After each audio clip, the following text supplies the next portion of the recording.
was heading up deep into the Mississagi River network this weekend, and the plan was to drive up after work, 3 p.m., leaving the GTA. We had to embrace some torrential downpours on the 400, then drive about 3 to 4 hours down some logging roads and dirt roads.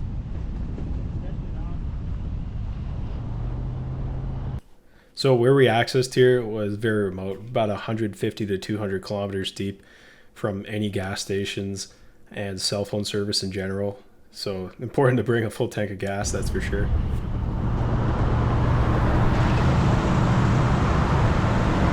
I brought up my friend Josh. We go way back. This is actually his first time backcountry camping, so he was in for one hell of an experience.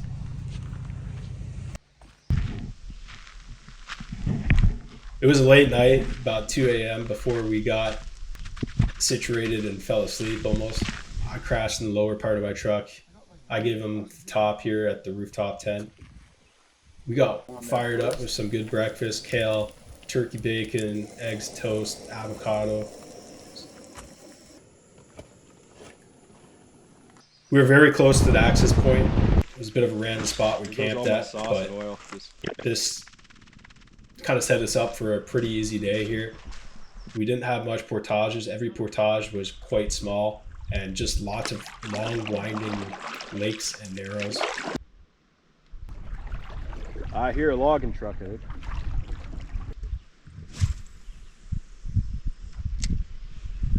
Well, that's why I came up here, because we have such a big network I can hit. Looks fishy too.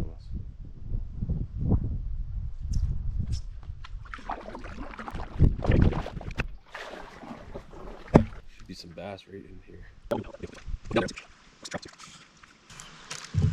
did I got there? It's like a weed.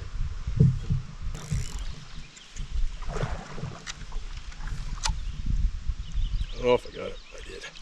Success. What do you got there? Little bass? All choked up.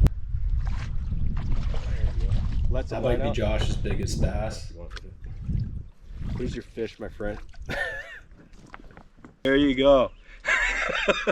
Not bad. Come back in a little bit. Back.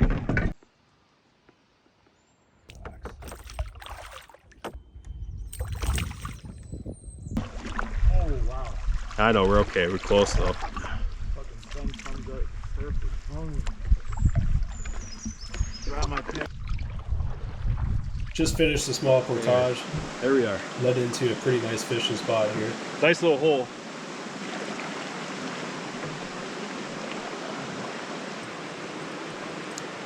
Smells like fish. Kind of does actually, yeah. I feel it. It's gonna be a bit of a hot spot, there's no doubt. You might have to eat something here. Yeah, I got a small bass. Oh, it's not that small. Oh, I think I got tangled.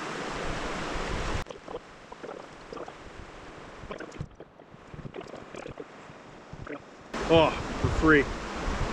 Little pike. Little pike. Where's those pliers? Oh, here.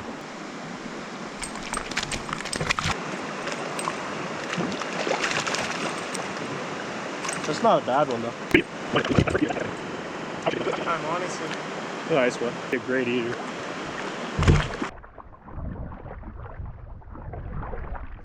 We were making some distance today, but also trying to fish and enjoy, our time up here. We're not running it, we're lining it.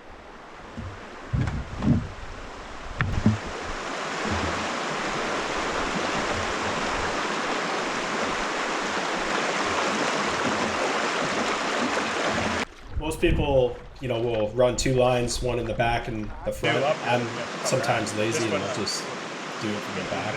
Some lack of control with the canoe with that. It's not too bad.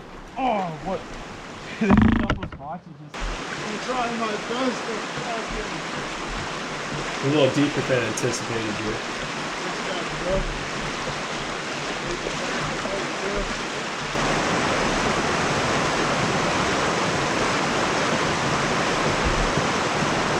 You went the wrong side, you're gonna have to cross somehow. You're fucked.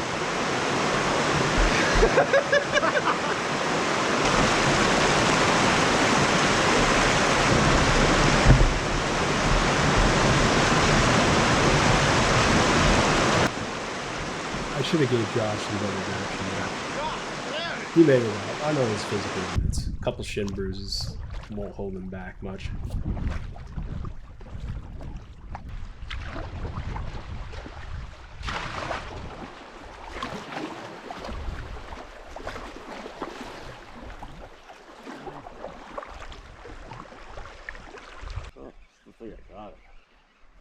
Oh, something. Oh, yeah, dude, good fish. Not that big, really. So we made our way down this route. You can see illustrated here. Several small portages, nothing major. We made it to about 17.5K before we got to an absolutely beautiful island site that was a no-brainer to take.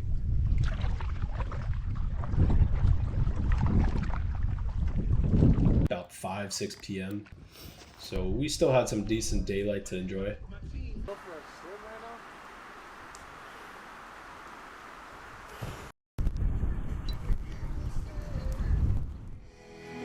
We got a swim in, got a fire going, we got the tent set up. The seagulls were coming around, smelling our food. Some Beyond Meat sausages that Josh is really big on these. Must admit they are actually quite good. And they will last longer compared to conventional pork or beef sausage.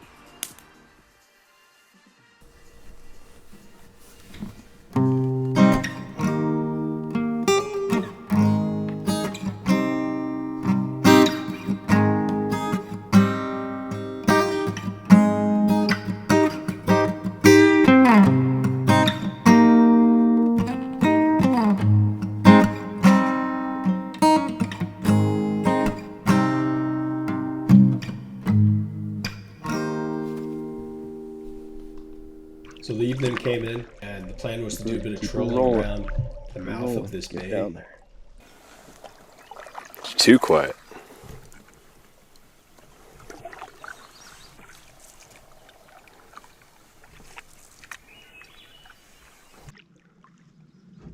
It's going in the fryer. Reading this guy. Dude, solid. Go. Holy.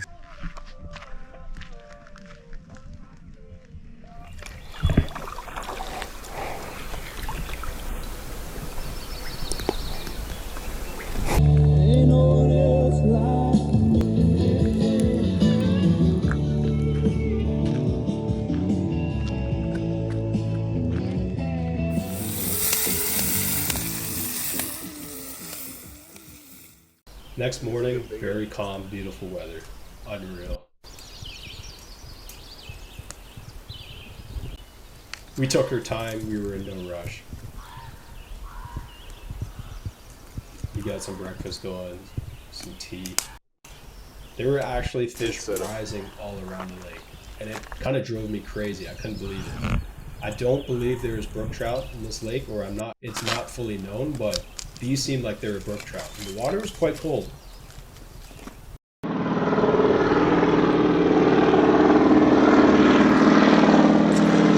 There was a fly-in camp on the lake, and the guy flew right over our island.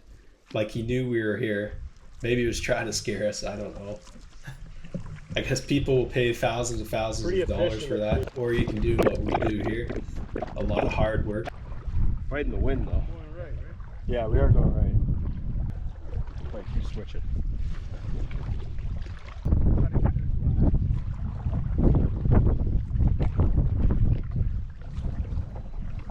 Today involved some more substantial sized portages. So Josh was going to embrace what an actual portage trip is sometimes. The trails were a little bit rough.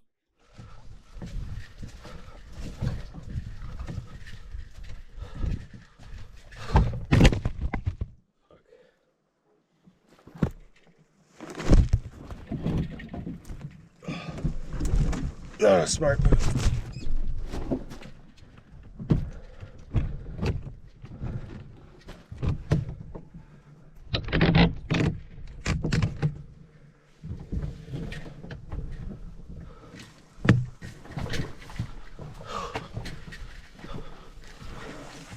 Some iPhone clips here. Josh documented his experience of this.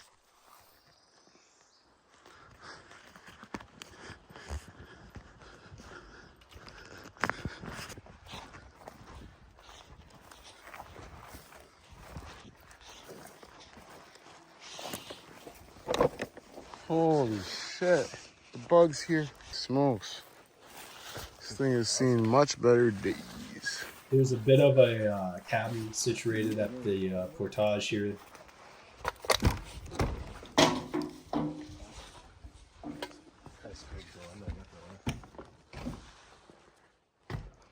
that crown on there?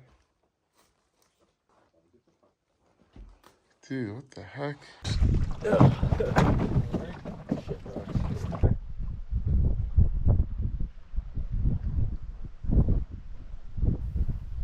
Well, take a.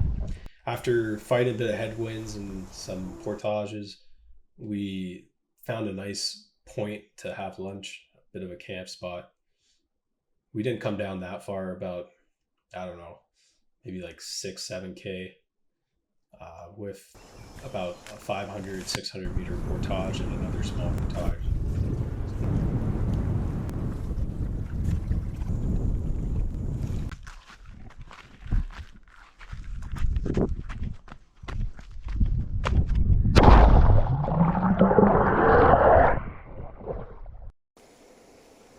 For lunch, we had this pre-made, dried pad thai. Spot,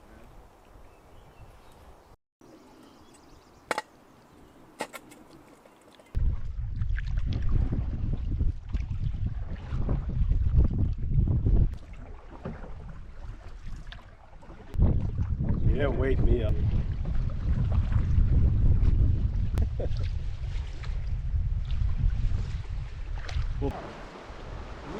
What's all? Site just tempted us a bit too much that we decided to call it. The winds were not terrible, but they were getting it was getting a little rough. Kind of took them to the Caribbean of the North here, I'd call it.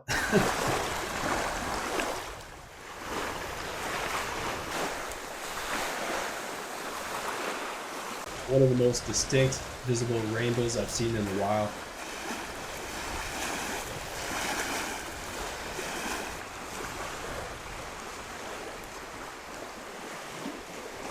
Possibility of a storm coming in here, so it was good to be prepared and set up a bit.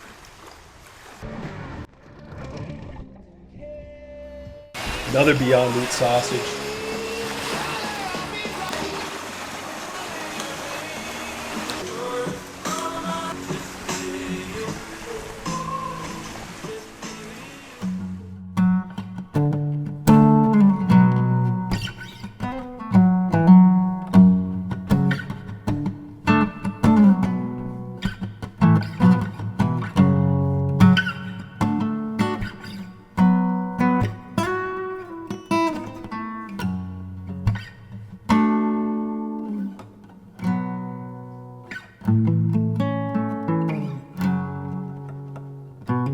So we had battled headwinds and we didn't make actually that much distance today.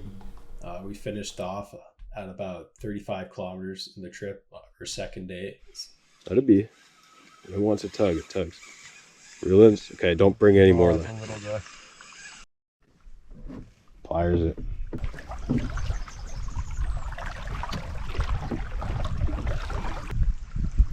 Did some fishing in the evening again. Josh caught a decent bass that we could eat. So we're gonna have another fish and chips for dinner.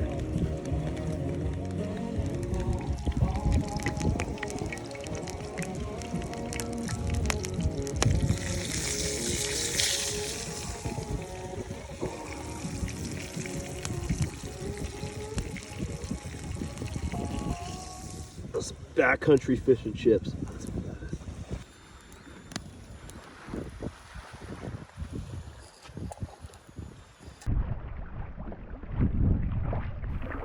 So today involved having to paddle a significant amount more. We were kind of divergent from where we originally came from. We were avoiding portages and taking a bit of a loop around to where we would meet further back earlier in the trip. So it was kind of nice. It's a bit of a loop. Do it again.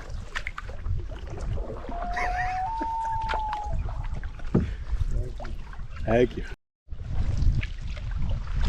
If you get cold, you're just not working hard enough.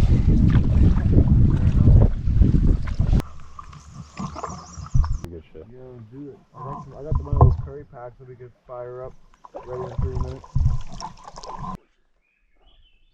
Some of this area looked really fishy and narrow, and it winded everywhere. And we did a bit of fishing along the way. A small pike. It's not fighting.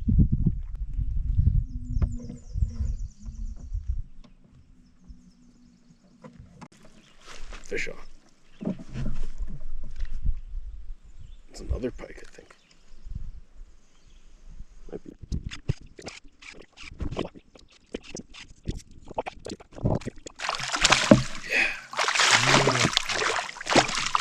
It's a short edge.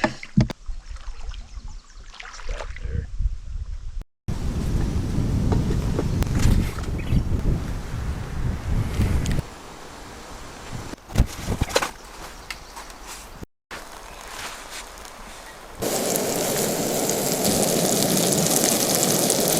Mexican rice, Cajun walleye. We'll have a short lunch there.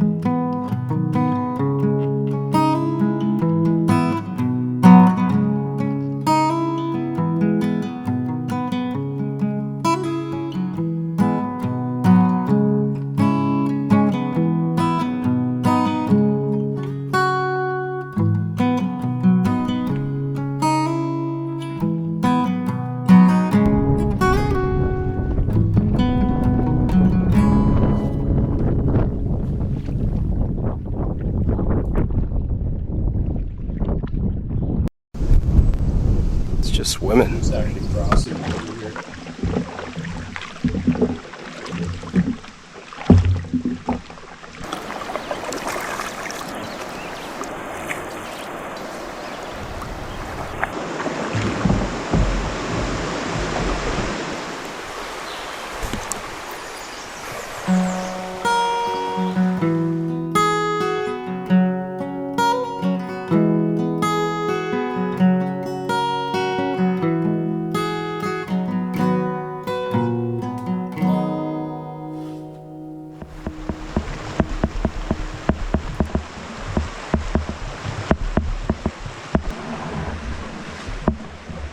Where are ya?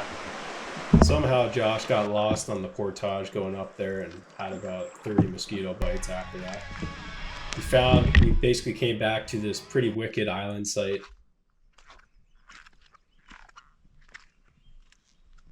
So there you can kind of see where we curled up and where we kind of split off from the original route we went. Gradually came up to that island site here.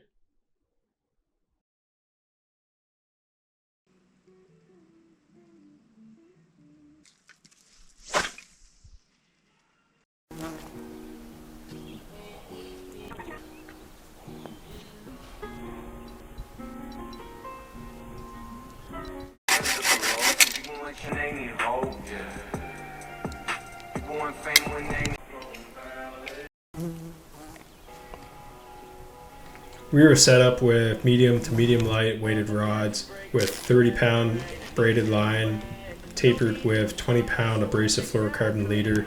Tied to that was different spinners, deep diving jointed rapalas, and flicker minnows. So I could get down roughly 20 feet deep.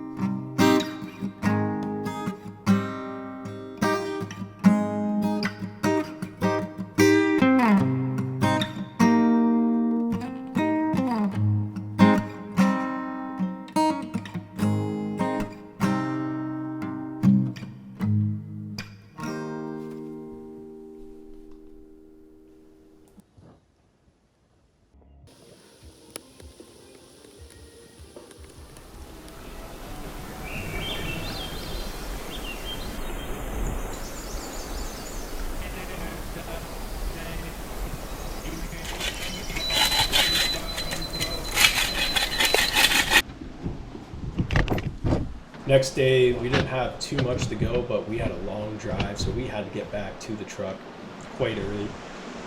Day started off with our last portage of the trip, quite small.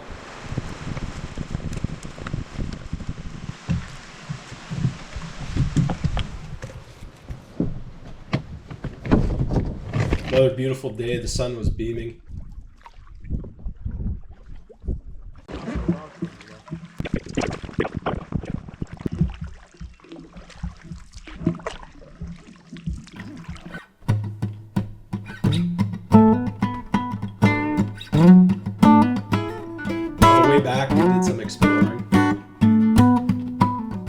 at some of the rivers, regretting that I didn't have more time to kind of try to fly fish for some birdies.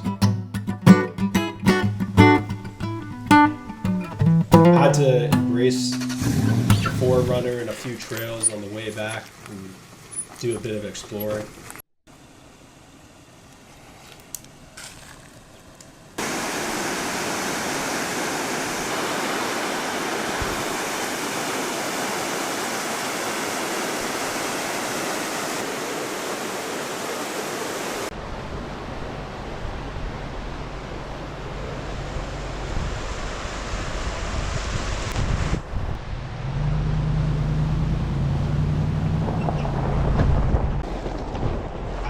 I thought this was a pretty epic trip. Coming up from the Toronto area, making the most out of what I had for 4 nights. Basically having 3 days, like having 4 nights and leaving the Friday of a long weekend and just getting the most out of it.